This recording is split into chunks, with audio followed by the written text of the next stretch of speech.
The Senate will come to order. Mr. Carpenter, please call the roll. Senators Bridges,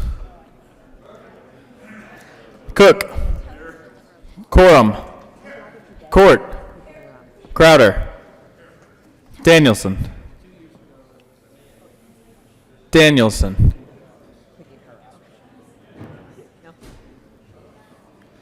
Donovan, Finberg, Fields, Foote, Gardner, Janal, Gonzalez, Hill, Heisey, Holbert, Lee, Lundeen, Marble. Moreno. Pedersen. Excused. Priola. Rankin. Rodriguez. Scott. Smallwood. Sonnenberg. Story. Tate. Todd. Williams. Winter. Woodward. Zinzinger. Mr. President. Here. With a vote of 34 present, 0 absent, 1 excused, we have a quorum. Senator Heisey, will you please lead us in the Pledge of Allegiance? Thank you, Mr. Chair.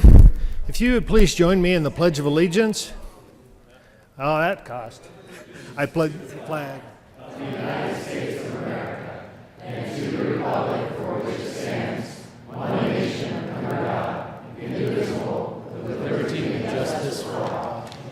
Senator Heisey, please note that the record should reflect that you owe the Senate a fine. Adoption of the journal. Senator Lee. Thank you, Mr. President. I move that the reading of the journal for January 28th be approved as corrected by, be dispensed with and approved as corrected by the Secretary. You have heard the motion. Are there any, all those in favor say aye. All those opposed, no. The ayes have it, and the motion is adopted. Committee reports. January 28, 2019, Committee on Judiciary, after consideration of Mayor's Committee following Symbol 64, be amended as follows. As submitted to be referred to Committee on Appropriations with a favorable recommendation. January 28, 2019, Committee on State Veterans and Military Affairs, after consideration had hearing on the following appointments and recommending appointments be placed on the consent calendar confirmed. Executive Director of the Department of Military and Veterans Affairs and Adjutant General, effective immediately for a term expiring at the pleasure of the Governor, Major General Michael A. Loeb, Highlands Ranch, Colorado, appointed. January 28, 2019, Committee on State Veterans and Military Affairs, after consideration of Mayor's Committee following. Senate Bill 62 be postponed indefinitely. January 28, 2019, Committee on State Veterans and Military Affairs, after consideration of Mayor's Committee following. Senate Bill 37 be postponed indefinitely.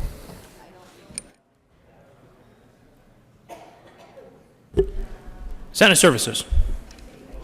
Correctly printed, Senate Journal Resolution 3, correctly engrossed, Senate Bill 29, 32, 42, 46, 70, 80, 81, 82, and 83, correctly re-engrossed, Senate Bill 6, 18, 23, 24, and 35. Third reading of bills, consent calendar. Mr. Carpenter, please read the titles to all the bills on the consent calendar. Senate Bill 83 by Senator Zinzinger and Representative McKean concerning the repeal of obsolete provisions regarding air quality control and in connection therewith eliminating the requirement that the State Board of Health supervise certain air quality control programs, removing statutory provisions relating to the Air Pollution Variance Board and the Air Quality Hearings Board. Senate Bill 82 by Senator Moreno and Representative McKean concerning clarification that the State Board of Health has no authority over money allocated to the Department of Public Health and Environment. Senate Bill 81 by Senator Zinzinger and Representative Hooten concerning the repeal of the Colorado Cancer and Drug Repository Act. Senate Bill 80 by Senator Zinzinger and Representative Arnn concerning eliminating the authority of the State Board of Health to adopt rules establishing standards to ensure that certain entities are prepared for an emergency epidemic. Senate Bill 29 by Senator Crowder concerning the Colorado income tax liability of an individual in active duty military service. Senate Bill 46 by Senator Tate and Representative Arnn concerning an amendment to the definition of appraisal management company to align with the definition of federal law. Senate Bill 70 by Senator Tate and Representative Arnn concerning an update to the statutory language authorizing the Department of Natural Resources to receive donations to be credited to the Colorado Natural Resources Foundation Fund. Mr. Majority Leader. Thank you, Mr. President. I move the passage of all the bills on the third reading of bills consent calendar, which includes Senate Bill 83, Senate Bill 82, Senate Bill 81, Senate Bill 80, Senate Bill 29, Senate Bill 46, and Senate Bill 70. Is there any discussion on any of the bills? Seeing none, the motion is the passage of all the bills on third reading bills consent calendar. Are there any no votes on any of the bills on third reading of bills consent calendar? Mr. Carpenter, also please note, add Senator Pedersen to the roll call.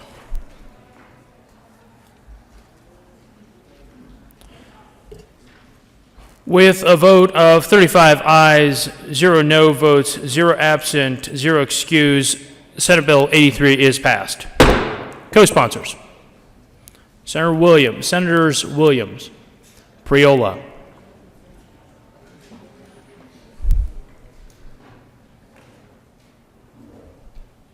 Smallwood, Crowder, Tate, Todd.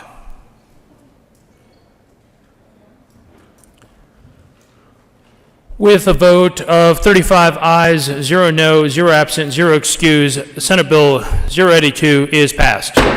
Co-sponsors: Senators Crowder, Smallwood, Priola, Tate, Rankin, Todd,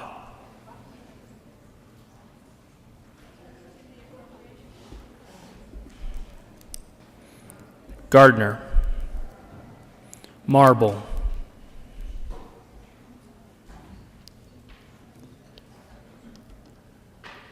with a vote of 35 ayes, 0 no, 0 absent, 0 excused, Senate Bill 081 is passed. Co-sponsors: Senators Crowder, Todd, Priola, Smallwood, Janal, Pedersen, Story, Gardner.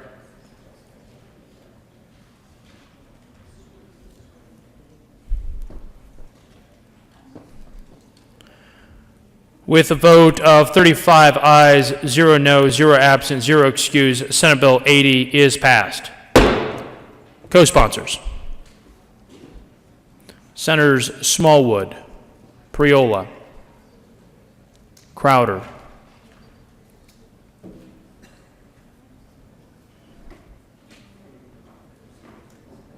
Janal,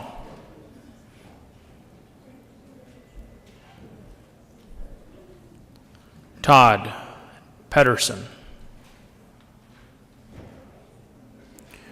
With a vote of 35 ayes, 0 no, 0 absent, 0 excused, Senate Bill 029 is passed.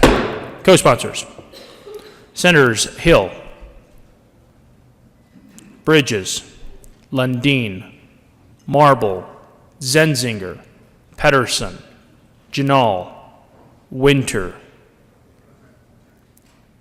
Priola, Cook, Danielson, Todd, Donovan, Williams, Woodward, Sonnenberg, Gardner, Smallwood, Tate, Rankin, Scott, Moreno. Minority Leader, please add the President.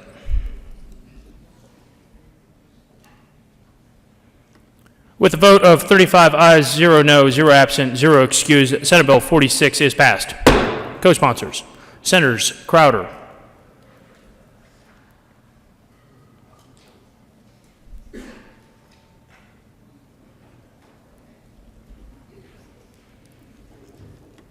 with a vote of 35 ayes, 0 no, 0 absent, 0 excused, Senate Bill 070 is passed. Co-sponsors: Senators Crowder, Donovan. Majority Leader: Janal, Pedersen, Bridges, Priola, Story, Quorum.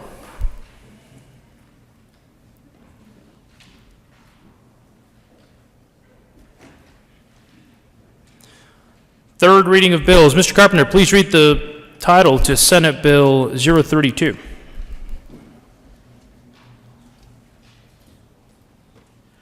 Senate Bill 32 by Senator Scott and Representative McCluskey concerning the routing of hazardous materials being transported on the roadways of the state. Senator Scott. Thank you, Mr. President. I move Senate Bill 32 and ask for a favorable vote. Is there any further discussion on Senate Bill 32? Seeing none, are there any no votes?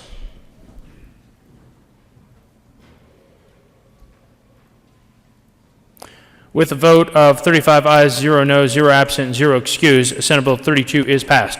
Co-sponsors: Senators Sonnenberg, Cook, Priola, the Minority Leader, Heisey, Woodward, Smallwood, Bridges, Janal, Zenzinger, Todd, Story, Donovan, Quorum, Lundin, Marble, Tate, Hill, Gardner,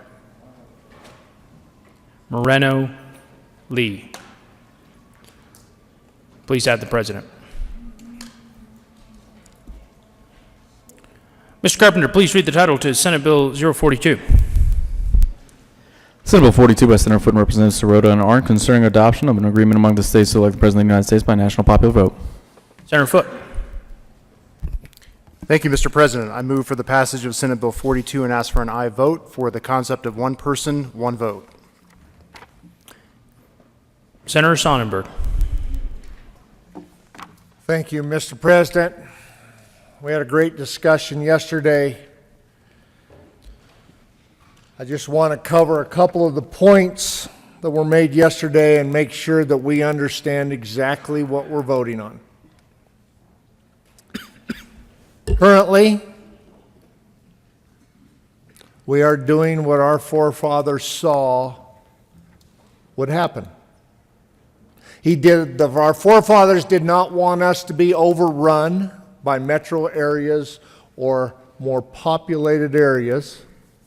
And quite honestly, Colorado, even though we have population centers, Colorado is not one of those more populated urban states that tend, and we will, get run over.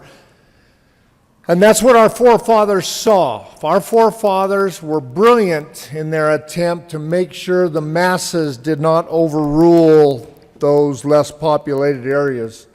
I brought up the example yesterday, and I think it's important that we remember that if this bill was in effect, would have been in effect in 1968, although Mississippi and Alabama both voted in the 60 percentile range for George Wallace, and Richard Nixon got about 13 and 14% of the vote, that the electoral votes in those two states would have gone for Richard Nixon. Is that actually what those voters expected? Is that actually what we would expect if we voted for somebody else? Why would we diminish our vote and say it really doesn't matter how Colorado votes?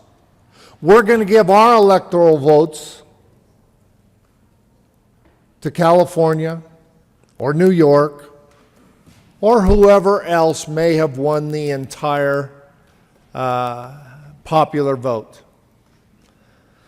Members, our country has been very good at making sure we don't have mob rule. Our forefathers wanted to make sure that our country did not have mob rule. If you truly want your vote to count, then don't vote for this bill. Because it doesn't matter how Colorado goes in the election. Our votes go to how the rest of the 49 states go in this election. We tried to ask to put it to the vote of the people. Trust the people of Colorado. We can't even do that. Ask for a no vote for Senate Bill 42. Senator Gardner.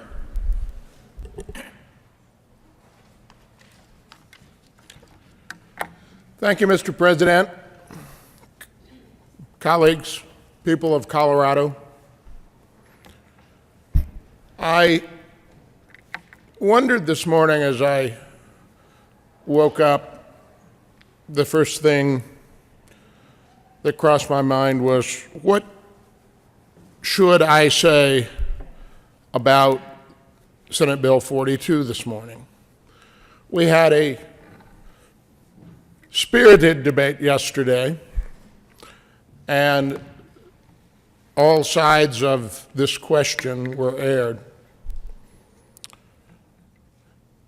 So in large part on third reading, we are simply for a final vote, making a record for history. perhaps a small bit of history, perhaps a bit of a larger fabric of history that will change the very makeup of our nation's government and the way we are governed. I heard from colleagues yesterday that their constituents, they were listening to their constituents, and so their constituents wanted national popular vote, and they were voting as their constituents wanted. Well, we don't all have the same constituents. And I heard just as many saying, you cannot let this happen, Senator Gardner. But if there is one thing about the Senate, it is one person and one vote. Now, the sponsor of the bill said earlier here, as he moved the bill, vote for Senate Bill 42, it is one person, one vote. And that's an important legal concept in our country, but it has never been applied as one person, one vote nationally. That's not what our Constitution calls for. Our Constitution calls for a decennial census to ensure one person, one vote for our congressional districts and for our state legislative districts, because our states are the building block of our federal government. But finally, as I thought about this, I looked through my email and I found one this morning from a constituent. And as often the case, I found my constituent to be far more eloquent than I. So let me read to you what my constituent said this morning as I urge you to vote no. Dear Senator, I'm dismayed to learn that Senate Bill 42, related to the National Popular Vote Compact, is being considered by the Senate. This bill would fundamentally change our presidential election process. Electing the president by national popular vote is a decision not to be taken lightly. Our founding fathers were clear in their intent. The Constitution codifies the intent that the states choose the president. Let me say that again, that the states choose the president. This Republican principle ensures that each state has a defined voice that can't be taken away. It ensures that a candidate must impress upon each state that he or she will represent that state's interest in order to gain its electoral votes. Changing our electoral system to a popular vote would in fact ensure that the voters of Colorado and other less populous states will never have a voice again.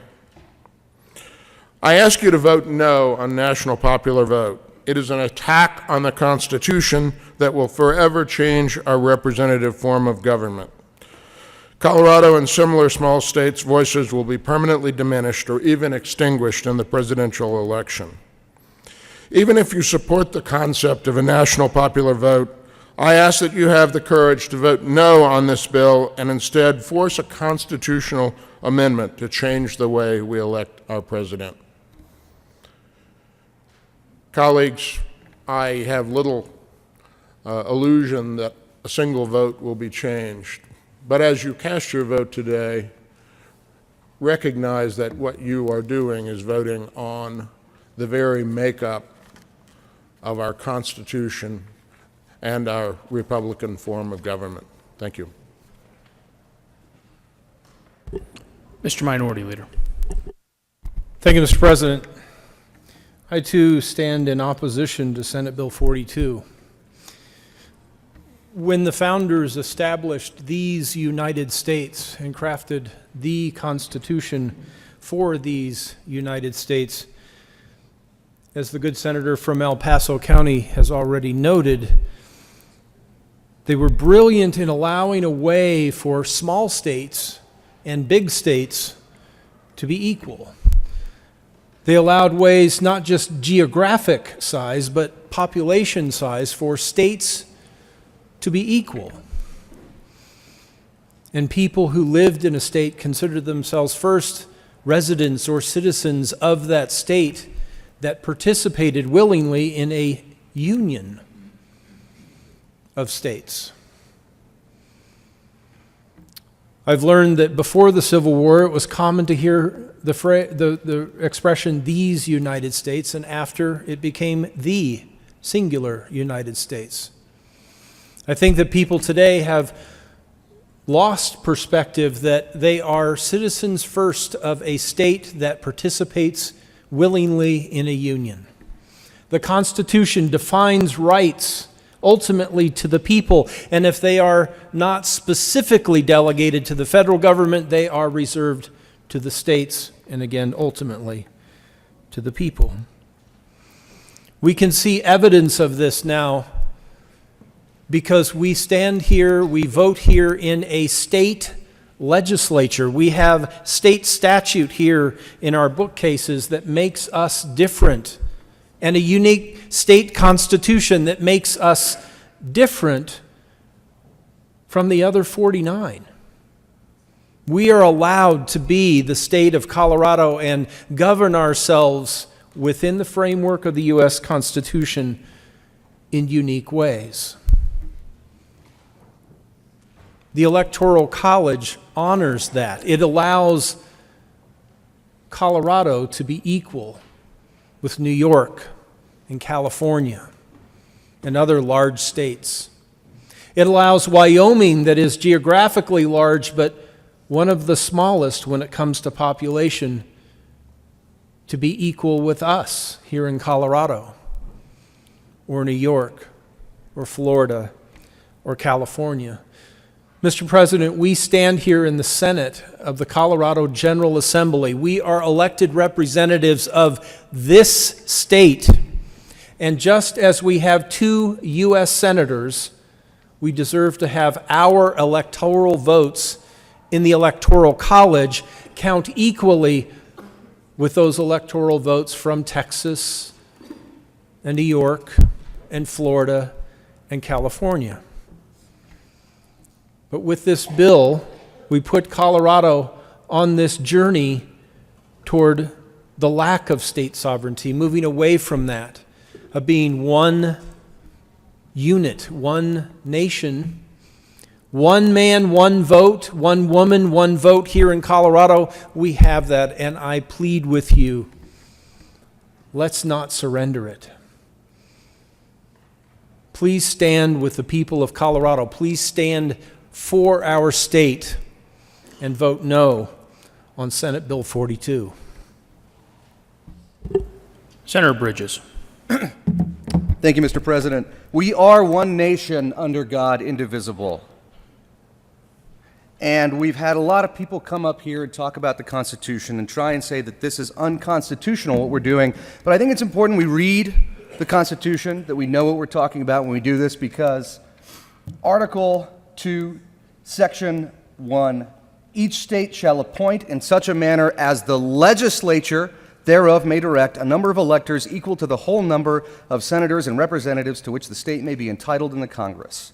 We are, last I checked, the legislature, and we do, under the United States Constitution, have an authority to determine whatever manner we would like to appoint our electors. I think Massachusetts has had 10 different ways of appointing their electors over the course of our nation's history. Right now, Nebraska and Maine appoint their electors by congressional district. You can make an argument about whether or not this is the way we should be deciding our electors. You can make an argument about what this does to the state of Colorado, what it does to our electors. You cannot stand up here and say that what we are doing today is a violation of the U.S. Constitution, because the U.S. Constitution specifically says that we, as a legislature, have a responsibility to make this decision. Thank you. Senator Foote. Thank you, Mr. President. So, first of all, I very much appreciate the debate yesterday and going into this morning and outside of this chamber as well. It's not every day that we get the chance to debate these very important constitutional issues here. and I appreciate the opportunity to be involved in that type of debate. One thing I think we should keep in mind is that we aren't about a particular government here. We are about the people, of the people, by the people, for the people. I represent the town of Lafayette, the city of Longmont. But I don't represent that place necessarily. I represent the people, just like you all do in your districts. It's about the people. And that's why the national popular vote is so important, because it's about the people, making sure the people, no matter where they happen to live, have an equal vote to wherever another person may happen to live. I've heard a couple of objections this morning that we actually didn't discuss in much detail yesterday, so I'll briefly go over them, just two of them. One is that this would somehow, incorrectly in my view, affect negatively the rural areas of the state and of the country, frankly. And I would ask you, when considering that particular objection, to think about how elections are run now in Colorado or any other state for statewide office, or the presidential elections within those states. Someone running for the governor of the state of Colorado doesn't spend all of their time in Denver or in Colorado Springs to try to get the number of votes to win. They spend their time around the state. Because if they just spent their time in the two biggest cities in our state, they would lose. And they know that. Just look at this prior election. The candidates for statewide office of both parties spent time around the state trying to get as many votes as possible around the state. Just look at the prior 2016 presidential election, which was contested, of course, here in Colorado. The Republican candidate had 10 field offices around the state, many of which were outside of the Denver metro area. Grand Junction was one of them.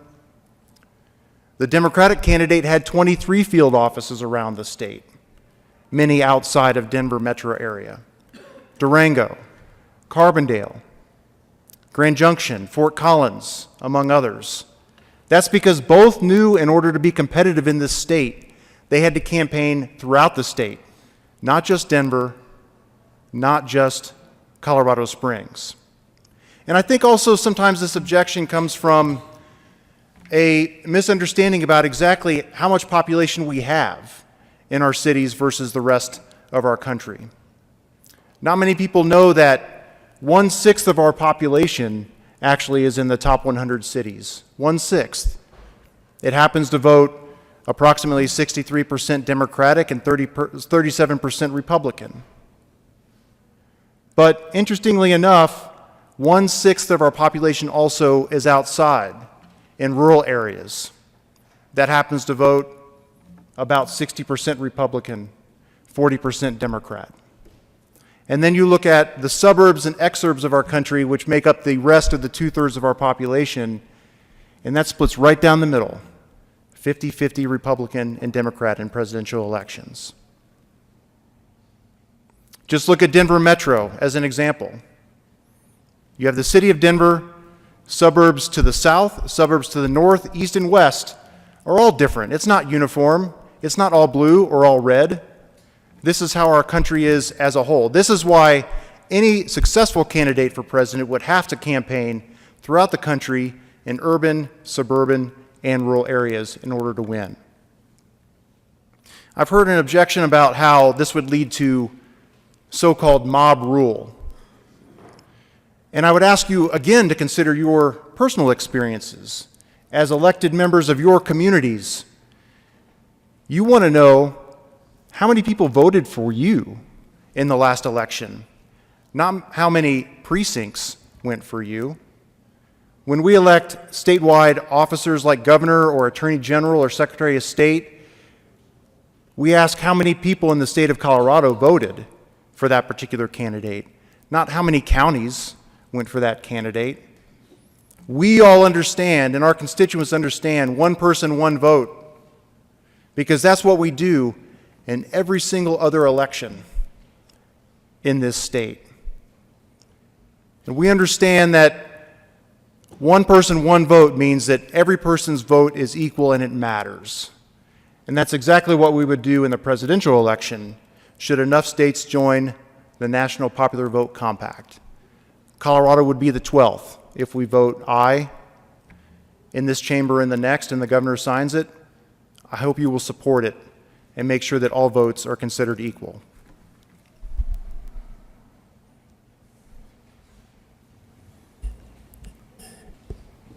Senator Quorum. Thank you, Mr. President. Sorry I missed all the great debate here yesterday. Actually, I didn't miss it. Was waiting for my therapy appointment. As proof that I don't have a life, I watched it online. Some great arguments. And thank you for mentioning that we do represent our districts. And I can tell you that the overwhelming opposition to this bill from my district has been probably 65, 70% to 30. But I understand we all represent our districts. And I had the 6-hour drive in last night, plenty of time to think about it. And frankly, I felt that the senator from Sterling had a great idea. Let's let the people of the state of Colorado decide. Because each and every one of our districts are different. But the accumulation of those districts is what governs us. I cannot, in good conscience, tell the people of Colorado on an issue of this importance, I want you to trust my vote. But frankly, I don't trust your vote to make that decision. I think that's wrong. I think sending this as a referendum is a marvelous idea. I would be 100% in favor of letting the people of the state of Colorado, the entire electorate, decide this very, very important action. I will be a no vote today, but I hope that you will realize that we represent over 5 million people. And I think those 5 million people voice should be heard clear. If they want to go with a national popular vote, they will vote that way. If they don't, they will keep the system as is. As for no vote.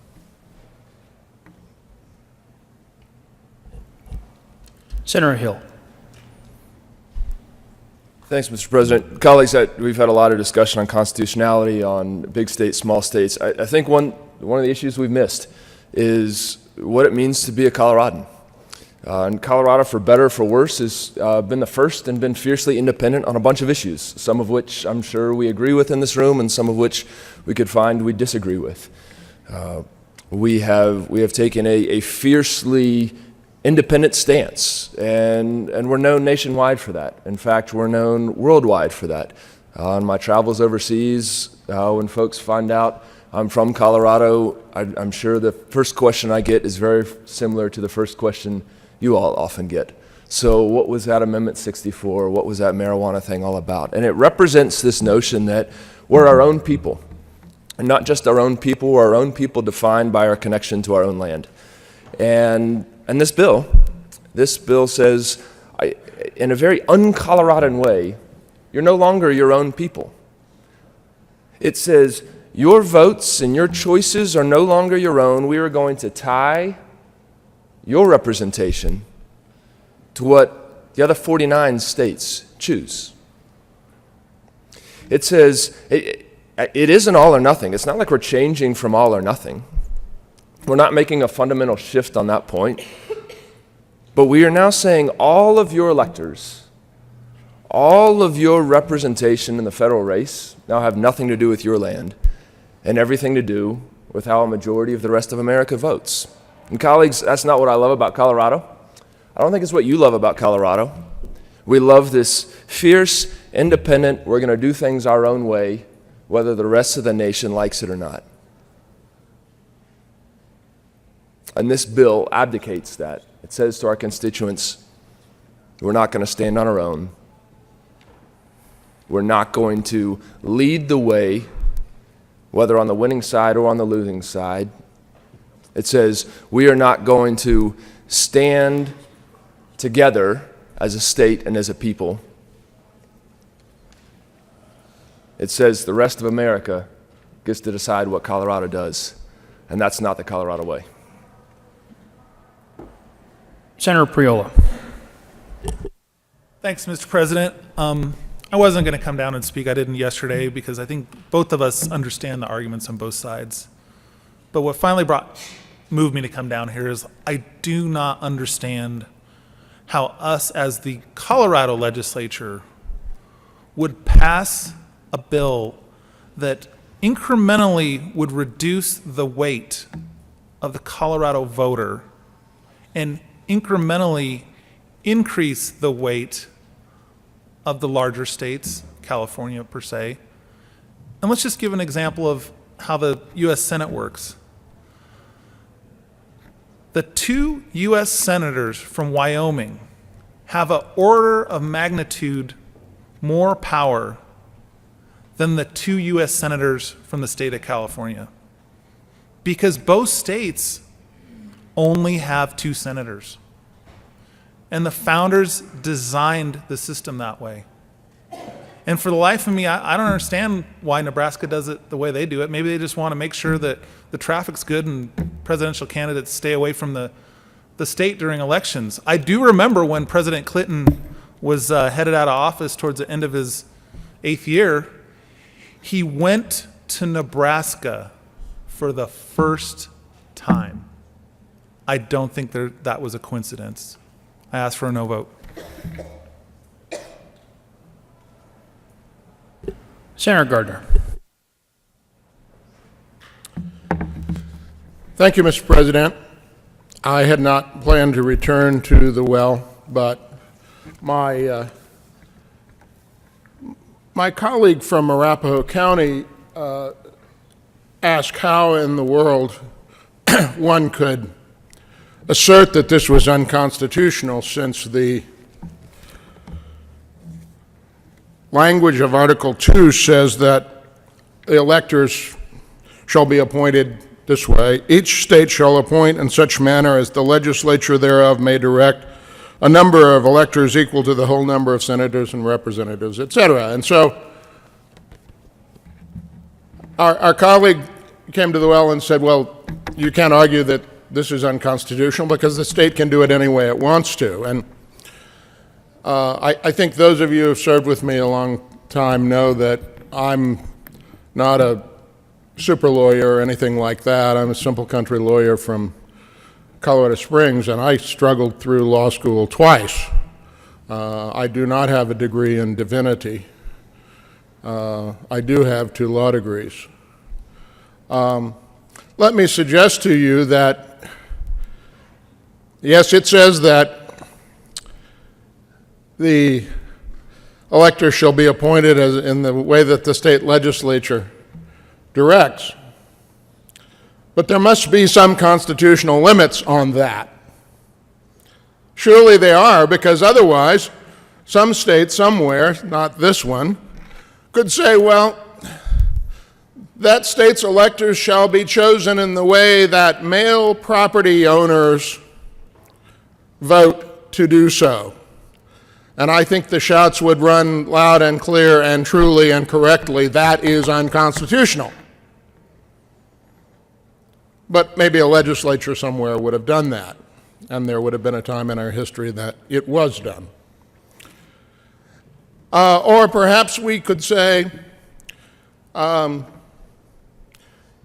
Electors shall be chosen in the way and in the manner that a majority of those people who have lived in the state and been registered to vote for more than 5 years would select the electors.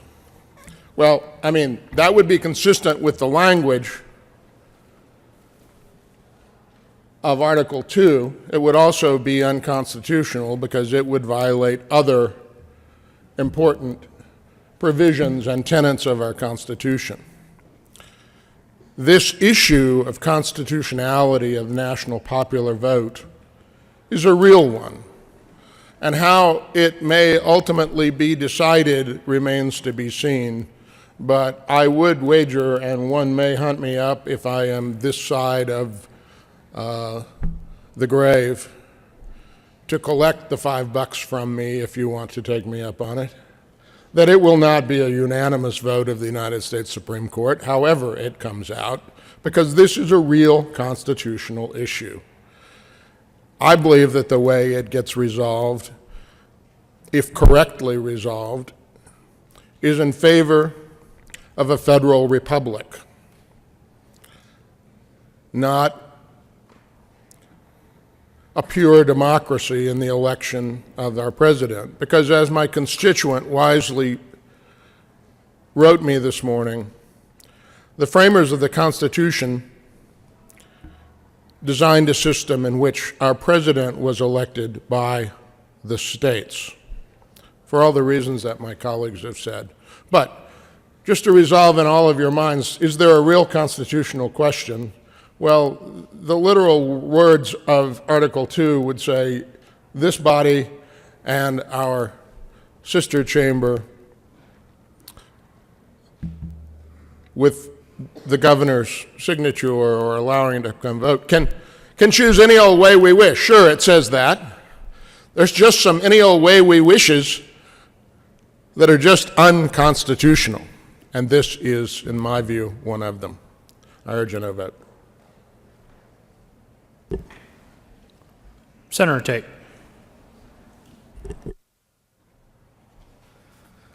Thank you, Mr. President. The sponsor of this measure introduced the motion advocating for the concept of one person, one vote. I think a concept that's matched in its hypnotic simplicity only by the concept of one state, one vote. The irony of which, that simple concept would have just as much support in our founding documents as the measure advocated today. Whether or not our founding documents have intellectual authority over the way we see things, that's another measure. But imagine one state per vote. Imagine if we were discussing that today. We could look back at some previous elections. George Bush in 2000 won 31 states to 19. That's a pretty good football score. Al Gore could not win Tennessee, his home state. All he had to do was do that, and he would have been president. I don't really think that would have been too much of an ask. But I do know when you think about how few states can drive population outcomes, I do reflect on the complexity of what we have today. And it does guarantee both an outreach to people and geographies. We are a diverse nation of a myriad of economic interests, ideological interests, not to mention demographics. And now, I'm not a country lawyer, and I'm not a country preacher man like my colleague from Arapahoe County. I'm a country businessman, I guess. And my general sense is that when I look at how few states can drive a national ballot outcome, that we will see campaigns only focus on narrow sections of the country, much less than we see today. And I do appreciate an effort to reach out as much as possible throughout the entire United States by our national candidates.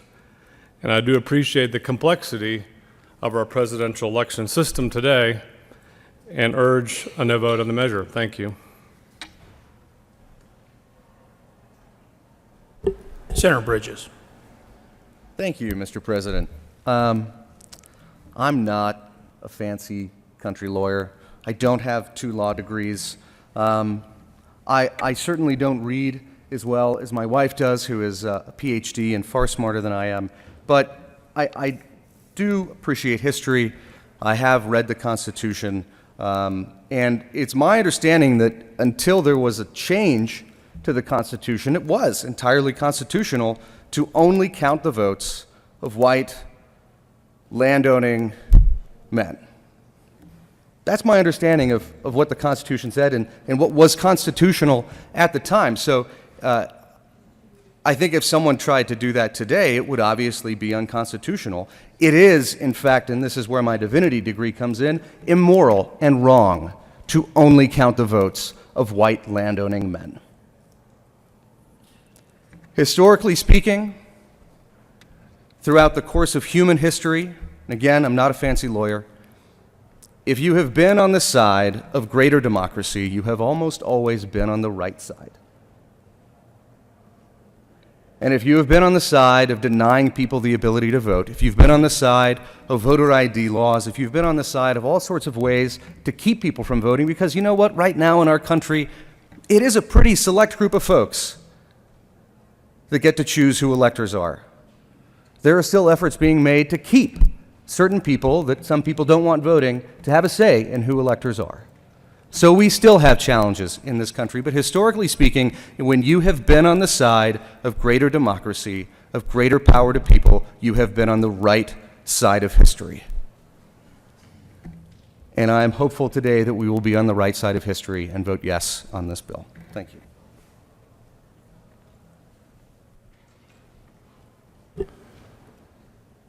Members, before we take this vote, I just want to remind you of our rule of members to refrain from speculating on the motives of other members or speaking to the character of another member, as our 16B, D1, and Mason's 121, 123, 124 are making inferences. So I just want to let you know moving forward, please be mindful of that rule. Is there any further discussion on Senate Bill 042?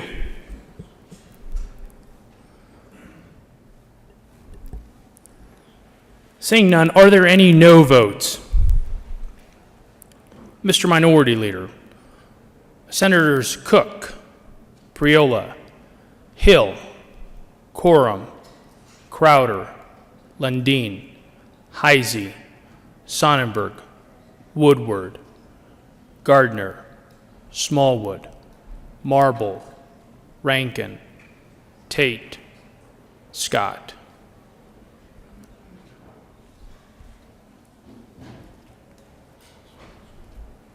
With 19 ayes, 16 noes, 0 absent, 0 excused, Senate Bill 42 is passed. Co-sponsors: Senators Moreno, Gonzalez, Fields, Pedersen, Bridges, Court, Williams. Majority Leader Donovan.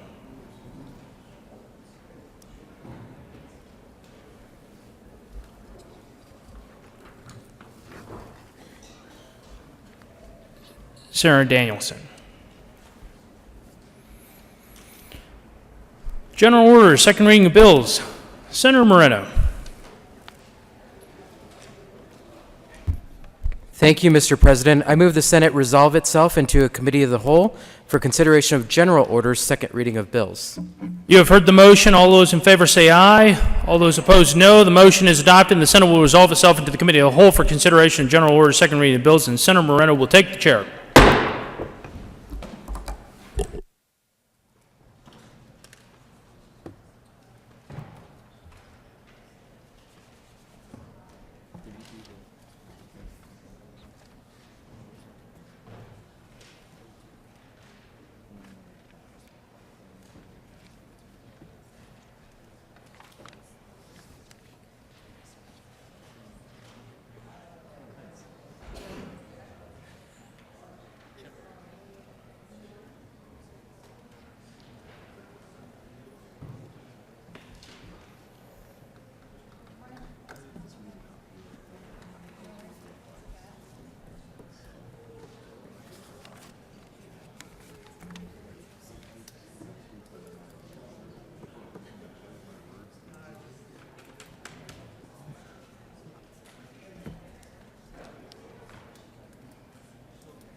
The committee will come to order.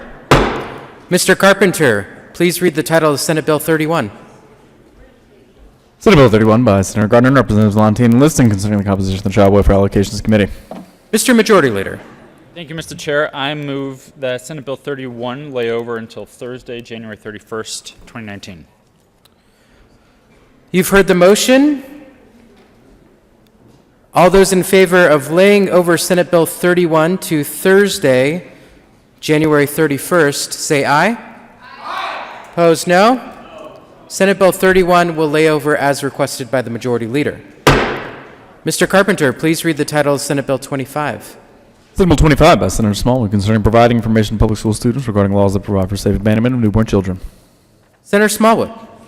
Thank you, Mr. Chair. As Senate Bill 25 has already been moved along with the committee report, I move Amendment L005 to amend the committee report of the State Veterans and Military Affairs Committee. There is an amendment on the desk. Oh. Mr. Carpenter, please proceed. Amendment L005 to Senate Bill 25 by Senator Smallwood, amend the State Veterans and Military Affairs Committee report dated January 23, 2019. Senator Smallwood. Thank you, Mr. Chair. Amendment L005 is pretty short. It simply strikes the word age appropriate on page 1, line 14, and replaces that with if not included in other curriculum or programs provided to students, comma, age appropriate. Colleagues, the purpose of this bill is we understand that there may be language regarding the safe haven law that shows up in other sections of statute. And so this would simply allow educators, if they've already instructed students on the safe haven law, at one point they don't need to re-educate the same students on the same topic. So I would ask for an aye vote. Senator Foote. Thank you, Mr. Chair, and I agree. This actually reflects the discussion that we had in the State Affairs Committee before voting for this bill to second readings, and we just decided to amend it on second readings as opposed to the committee, so ask for an aye vote as well. Is there further discussion on Amendment L005? Seeing none, the question before the body is the adoption of Amendment L005. All those in favor say aye. Aye. Opposed, no. Amendment L005 is adopted. Is there further discussion on Senate Bill 25? Seeing none, the question before the body is the adoption of Senate Bill 25. All those in favor say aye. Aye. Opposed, no. Senate Bill 25 is adopted. Mr. Carpenter, please read the title of Senate Bill 9. Senate Bill 9 by Senator Todd and Representatives McLaughlin and Wilson concerning providing financial incentives for educators to work in rural areas. Senator Todd. Thank you, and good morning, colleagues. I move Senate Bill 9 on second reading. To the bill, Senator Todd. Thank you.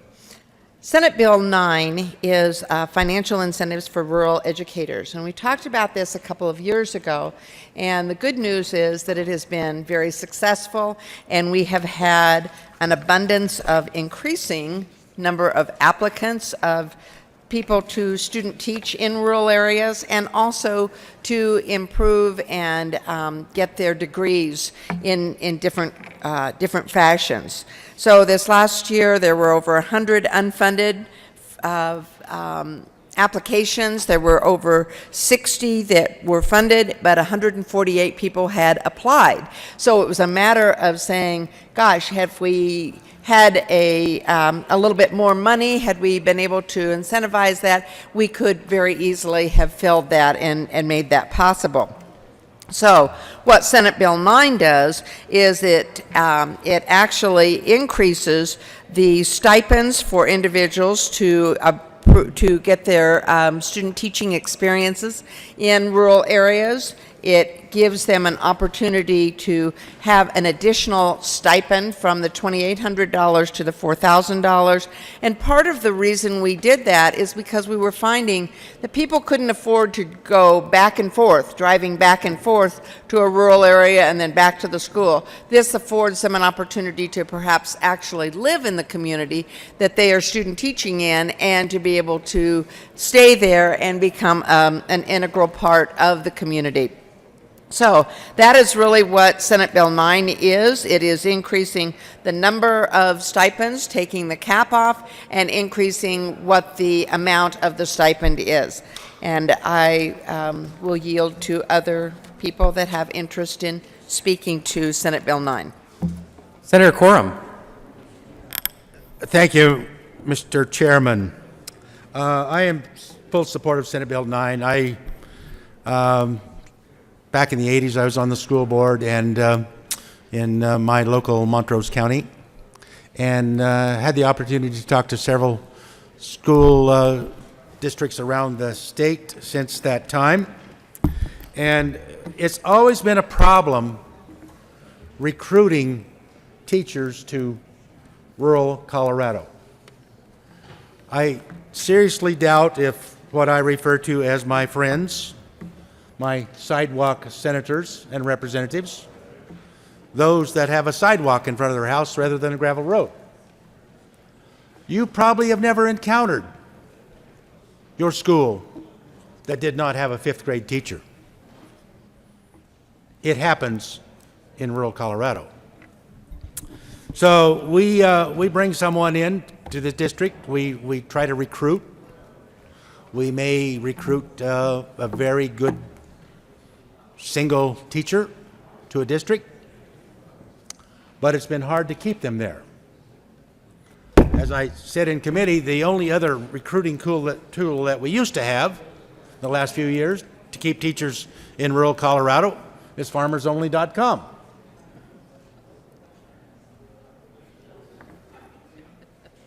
You got it. I think the senator from Sterling is a prime example of recruiting a teacher to the district, but I won't go into that. But I think it is very important that we keep this tool in the toolbox, and ask for your aye vote. Senator Hill. Mr. Chair, colleagues, we supported this in committee. I think it's a helpful change. It doesn't bring any more money into the program. Right now, we have a cap in law that says only 40 people a year may receive stipends, and whether or not you think that's appropriate is what this bill is about. I happen to think it's not appropriate, but I do want to register my public concern about how this program is being managed. Colleagues, if you look on your fiscal note right there, the Center for Rural Teaching has admitted basically that they have not followed the law in years past. And there's a variety of reasons for that. But I fundamentally disagree with an approach that says, well, we'll disobey the law and then we'll ask to change it after the fact. I think it reflects poorly on our long-term goals of training up teachers who can think independently, of training up teachers who can invest that time, that passion, that energy on teaching our next generation to think, when the very folks running the program can't come up with a good reason for why they've ignored the law in years past, and therefore we need to change it. However, I think, right, whether we agree with the law or not, it's still the law of the land. I think we should change it. I think it shouldn't be an arbitrary cap that we set on that, but I think it's important to call out very publicly that this has not been managed appropriately in years past. Is there further discussion on Senate Bill 9? Senator Rankin. Thank you, Mr. Chairman. I just recall all the conversations we've had over the last year and a half in the Education Leadership Council about opportunity for kids, no matter where they live. And equal opportunity means good teachers everywhere. So I rise in support of this bill, consistent with a lot of discussions about providing opportunities for kids no matter where they live. Thank you, Mr. President. Further discussion on Senate Bill 9? Seeing none, the question before the body is the adoption of Senate Bill 9. All those in favor say aye. Opposed, no. Senate Bill 9 is adopted. Mr. Majority Leader. Thank you, Mr. Chair. I move that the committee rise and report. The motion before the body is to rise and report. All those in favor say aye. Opposed, no. The committee will rise and report.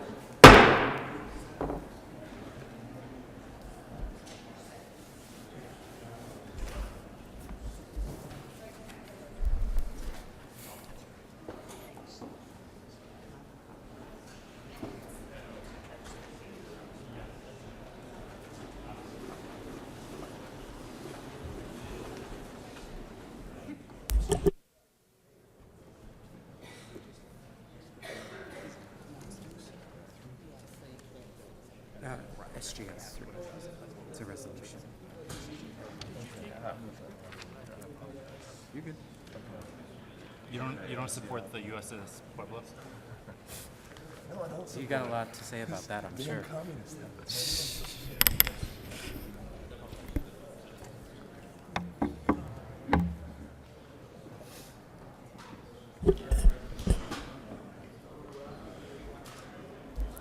The Senate will come back to order. Senator Moreno.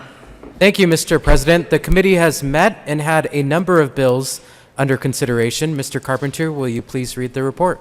Mr. President, your committee will begs lead reports that are serious and following text bills in the Senate regular makes following recommendations to run. Symbol 25 is amended. Symbol 9 passing read order grows place calendar for the reading and final passage. Symbol 31 laid over until 131:19 retaining its place on the calendar.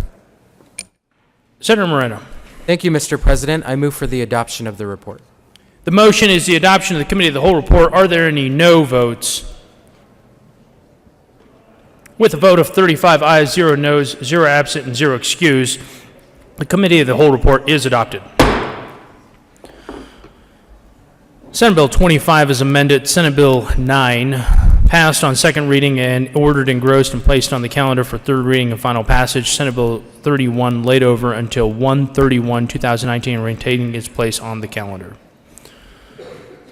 Members, would you please join me in welcoming Senator Hugh Flower, who is here joining us today.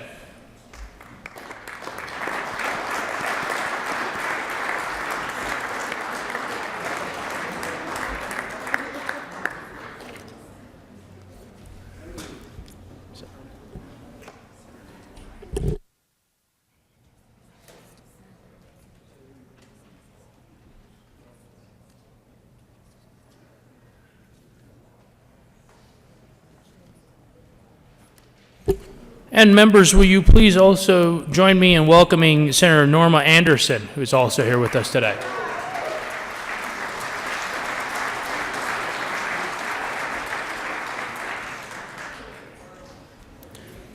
Consideration of resolutions. Consent. Will the clerk please read the title to the resolution on the consent calendar? Senate Joint Resolution 3 by Senator Garcia and Representative Escobar and Bunteo concerning the 51st anniversary of the capture of the USS Pueblo by North Korea. Majority Leader Fenberg. Thank you, Mr. President. I move for the passage of the resolution on the consent calendar, SJR 003. Is there discussion? Seeing none, the motion is the passage of the resolution on the consent calendar. Are there any no votes? With a vote of 35 ayes, 0 noes, 0 absent, 0 excused, SJR 003 is adopted. Co-sponsors.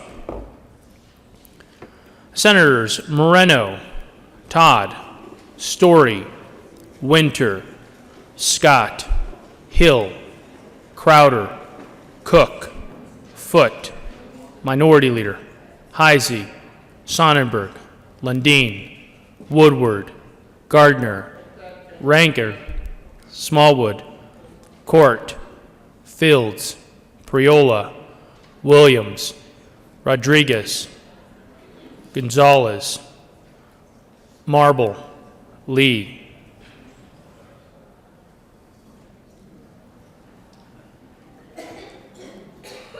Zenzinger.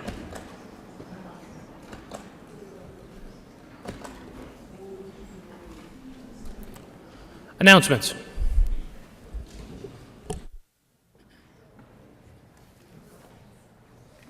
I have an announcement. Mr. Majority Leader. Thank you, Mr. President. I request a moment of personal privilege. Granted. Thank you, Mr. President. Members, we have some special guests here with us today, and that's because we, as a General Assembly, meaning it's a joint tribute, are welcoming and congratulating and honoring the great contributions of CU President Bruce Benson, who's here with us this morning. Bruce Benson announced that he was going to retire from the university in July. He became CU's president in March 2008 and is the longest serving CU president in more than 65 years at the university. During his decade at the helm, CU and its 4 campuses have seen substantial improvement in a whole lot of different key measures. CU awards more than 15,000 degrees annually, up from 12,900 a decade ago. Its 4 campuses all have record enrollment at the moment. Some 67,000 students are pursuing degrees across the system, with another 7,000 taking courses for credit. CU's faculty are extremely effective in going after research grants from the federal government from key federal agencies such as the National Institutes of Health, National Science Foundation, NASA, Department of Defense, and the Department of Education. Since Bruce Benson has been the president at CU, he has encouraged the campuses to double their institutional financial aid packages to support the educational goals of their students. This promotes access and affordability, 2 of his key priorities over the last decade. Importantly, President Benson has made it a point to partner with us here at the Colorado Legislature during his time at CU. In the past decade, more than 100 pieces of legislation have been passed that allow not just CU, but all of higher education in Colorado to operate more efficiently and effectively in serving our students in our state. He leaves the university in a better place than what he found it, even before he came to CU nearly 11 years ago. He had his mark in business, philanthropy, much to some of our dismay, politics, and community engagement around the state. Given all that he has accomplished and all he has done for our community and our state, we expect that we absolutely have not heard the last of Bruce Benson. Thank you, Bruce and Marcy, for being here, for serving the University of Colorado and serving our state with incredible distinction.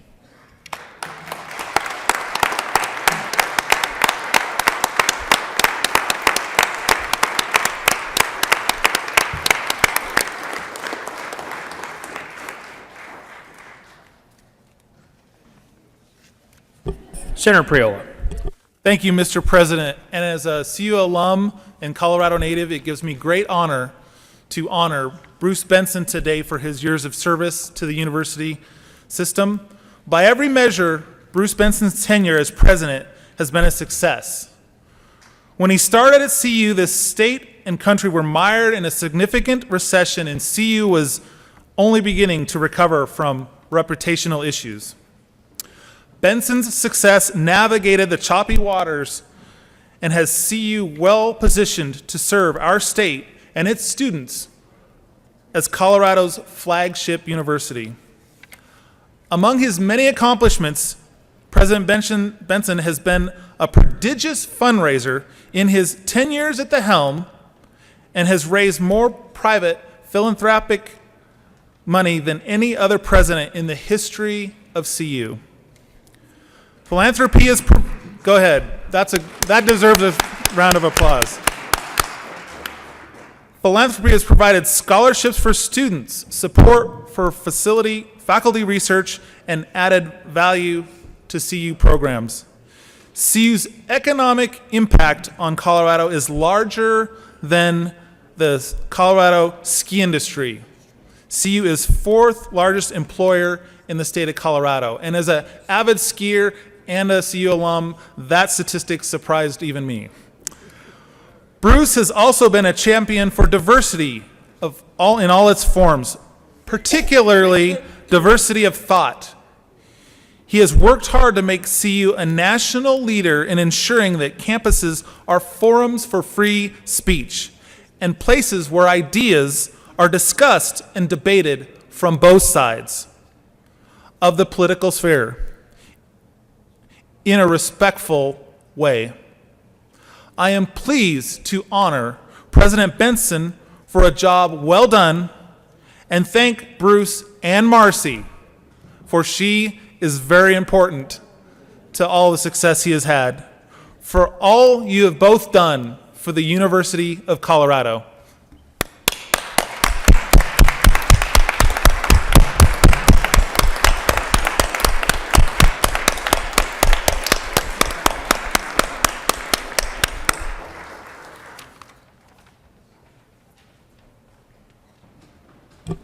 Senator Quirk. Thank you, Mr. President. May I have a moment of personal privilege? Granted. Thank you. I have a very distinct honor that nobody else in this chamber has in relationship to Bruce and Marcy Benson. They are my constituents, and I am honored that they are in the heart of my district, have been for many years, and have always been very supportive of Denver, Colorado, and our legislative activities. So as their senator, I want to honor them both for the contributions they've made through the years to Colorado. Thank you both for being wonderful constituents.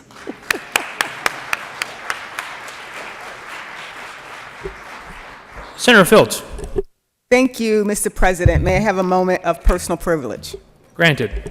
Thank you, Mr. President. I too want to add my congratulations to all the hard work from President Benson. You know, I don't represent Boulder, but I do represent Aurora.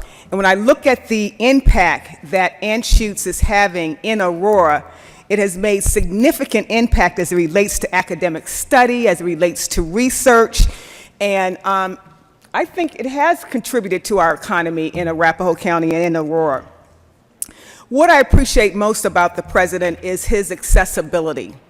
Whenever I had some questions or I needed to have a discussion with the president, he made himself available. And you don't find too many leaders that make themselves available to lawmakers, but you have, and I don't want you to know how much I appreciate your accessibility. And when we did talk, I felt like it was very organic, it was very authentic, and we were able to come up with some ideas to move things towards solutions. So I want to really thank you for your leadership and your focus on students at all times. Thank you, and all the best to you. You will be missed.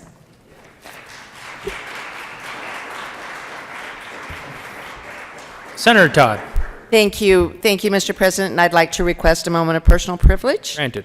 Thank you. I know this probably makes President Benson very nervous that I'm speaking about him, because he never knows for sure what I'm going to say. But one of the things that I'm just kind of recollecting is when it was announced that Bruce Benson was going to be the president of CU, there was some consternation and there was some concern, and people were not quite sure. I was a strong advocate for and a strong supporter from the get-go, because I knew he was a man of tenacity. He was a man with a passion, and had met and worked with him when he served on the board for Metro State. And one question that resonated in my mind and has stayed with me all these years has been, so Bruce, you and Marcy could ride off into the sunset, have a great life, and take care of yourselves and live happily ever after. Why do you continue to serve? Why do you continue to be in the throes and the fires of fighting and working to serve at CU? And his response was, my dad taught me when I was growing up to leave things better than the way I found them. My friend, you are leaving things better than the way you found them. President Bruce Benson, Marcy Benson, you have left your mark not only in Boulder, but in the entire state of Colorado. And I thank you and salute you and wish you well in your next ventures. Thank you very much.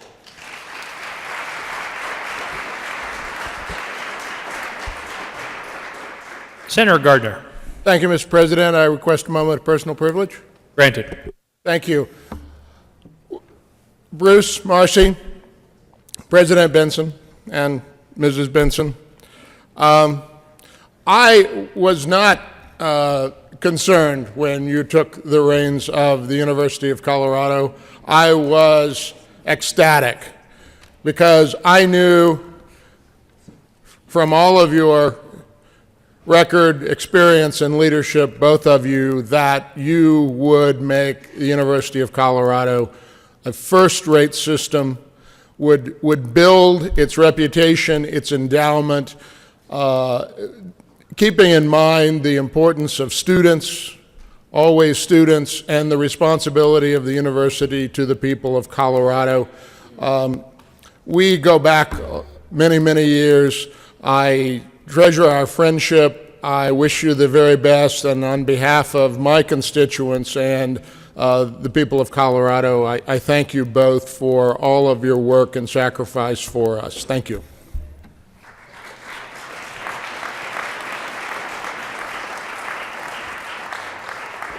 Senator Moreno. Thank you, Mr. President. Colleagues, I too add my voice to the congratulations and compliments towards Mr. Bruce Benson. And in honor of Mr. Bruce Benson, the Joint Budget Committee will not be meeting today. So just want to make sure everyone knows that. And colleagues, also remember that this evening, Tuesday, January 29th, there is a commercial real estate and multifamily housing legislative reception from 5 to 7 at the University Club.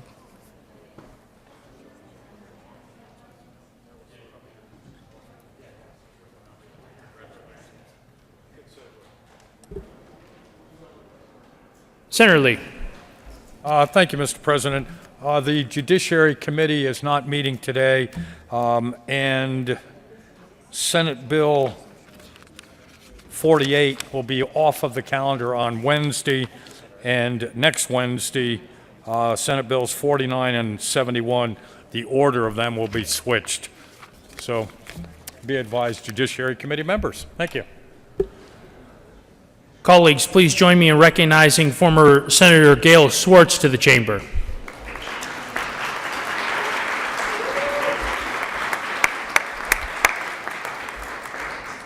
Majority Leader Fenberg. Thank you, Mr. President. Having voted on the prevailing side, I move for the reconsideration of SJR 003. The motion is for the reconsideration of Senate Joint Resolution 003. All those in favor say aye. Are they opposed? No. The motion is adopted and reconsideration is granted.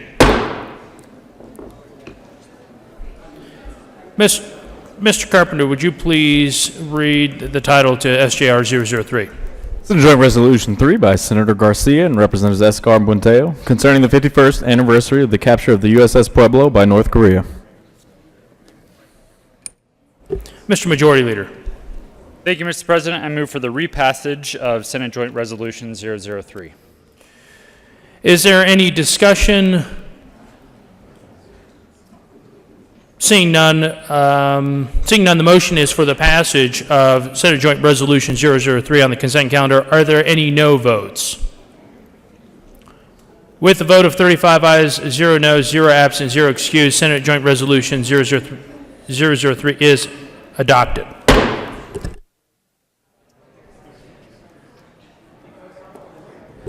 Senator Crowder.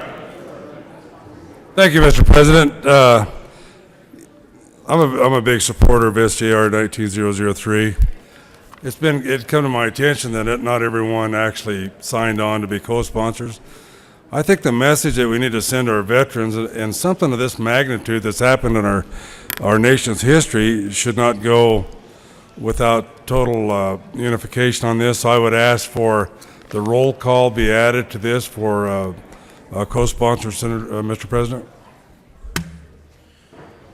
Seeing no objection, the current roll call will be added as co-sponsor Senate Joint Resolution 003. Announcements.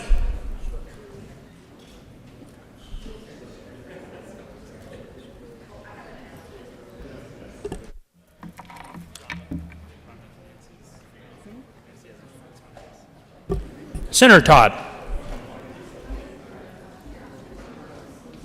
Thank you, Mr. President. And just very quickly, tomorrow morning is Joint Education Committee. It is Community College Day at the Capitol, so come and listen to a report from our former Lieutenant Governor Joe Garcia.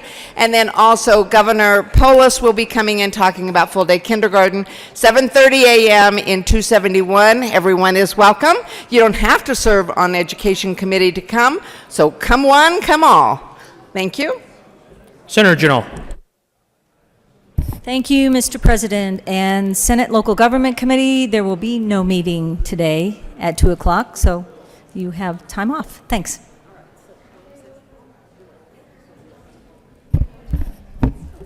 Senator Fields.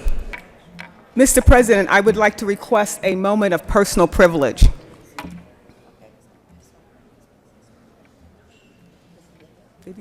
Granted. Thank you, Mr. President. Members, today my heart is heavy. On this day, January the 29th, 1983, I gave birth to my only son. He turns 36 years old in heaven. I can tell you that living without him has been a very lonely journey. I can still remember what it was like to carry him for 9 months.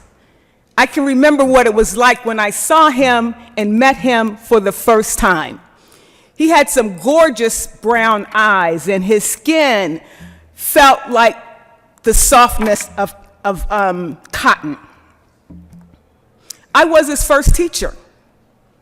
I taught him his colors, I taught him how to count, and I told him what the difference was between what is right and what is wrong.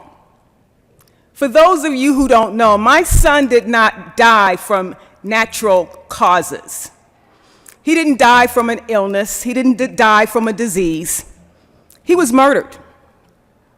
He was ambushed and murdered on June 5th, 2005, because he was cooperating with the police.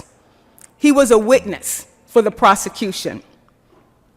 So today, I stand in honor of his legacy. I don't think I would be serving here today if it wasn't for him lending voice to issues that were important to him. He was a graduate from Colorado State University. He graduated with a degree in speech communication and rhetoric. He wanted to go on to Georgetown, and he wanted to be a lobbyist. And here I am, standing on his legacy. My pastor told me long ago that I did not bury my son, that I planted him. And from planting him came the efforts of all of the work that you see me do down here. It's not easy, but I wanted to make sure that I put his voice in the universe today because he turns 36. And he was murdered at the tender age of 22. And when he decided to be a witness, he was just 19 years old. When I think about our young people, that was very brave, that was very courageous, and I just want him to know that I still love him, I will never forget him, and he's always in my heart and in my steps. Thank you, colleagues.